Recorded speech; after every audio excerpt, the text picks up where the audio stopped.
നമസ്കാരം എല്ലാ മാന്യ സുഹൃത്തുക്കൾക്കും സിനിമ എന്ന യൂട്യൂബ് ചാനലിൻ്റെ ഏറ്റവും പുതിയ വീഡിയോയിലേക്ക് സ്വാഗതം.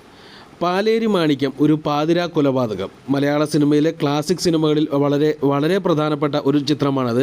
മുരിക്കുംമൂട്ടിൽ അഹമ്മദ് ഹാജി എന്ന് പറയുന്ന മമ്മൂട്ടിയുടെ എക്കാലത്തെയും മികച്ച കഥാപാത്രങ്ങളിൽ ഒന്നായിട്ടുള്ള കഥാപാത്രം പിറന്ന ചിത്രം കൂടിയാണത്.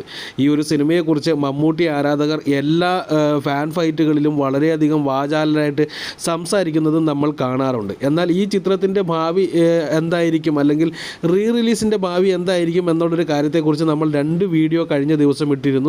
ഈ ഒരു സിനിമ എന്ന് പറയുന്നത് ഇത് ആദ്യം ഒരിക്കൽ റിലീസ് ചെയ്തതാണ് 2009. അന്ന് തിയേറ്ററുകളിൽ വലിയ സ്വീകാര്യത കിട്ടാത്തത് കാരണം ചിത്രം തിയേറ്ററുകളിൽ നിന്ന് പിൻവലിക്കുകയായിരുന്നു. അതിനുശേഷം ഏകദേശം ഒരു മാസത്തിന് ശേഷം വീണ്ടും റിലീസ് ചെയ്യിപ്പിക്കുകയുണ്ടായി. എന്നാൽ അന്നും ഈ ചിത്രം തിയേറ്ററുകളിൽ തകർന്നു പോവുകയാണ് ഉണ്ടായത്.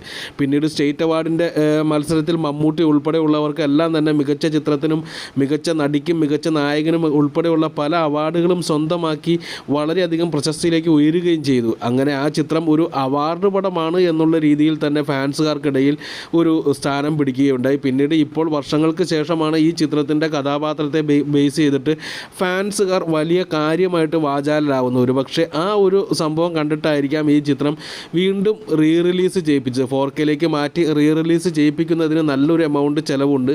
അത് മുടക്കിക്കൊണ്ട് തന്നെ ഇത്രയും വലിയ ഒരു പൈസ, ഏകദേശം 1 കോടി രൂപയോളം മുടക്കിക്കൊണ്ട് തന്നെ ഈ ചിത്രം 4Kയിലേക്ക് മാറ്റി ഇന്നലെ ചിത്രം നമുക്ക് മുന്നിലേക്ക് എത്തി.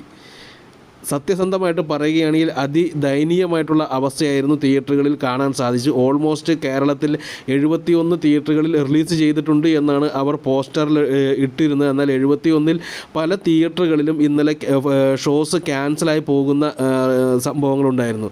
തിരുവനന്തപുരം എരീസ് പ്ലസിൽ ഉൾപ്പെടെ കാലത്ത് 11:30 ഷോ ഉൾപ്പെടെ ക്യാൻസലായി പോയി എന്നുള്ള കാര്യങ്ങൾ ഉച്ചയോടുകൂടി തന്നെ പുറത്തു വരുന്നുണ്ടായിരുന്നു. തിരുവനന്തപുരം മാത്രമല്ല, എറണാകുളത്തും പല ഷോസും ക്യാൻസലായി പോകുന്നത് കാണാൻ സാധിച്ചു.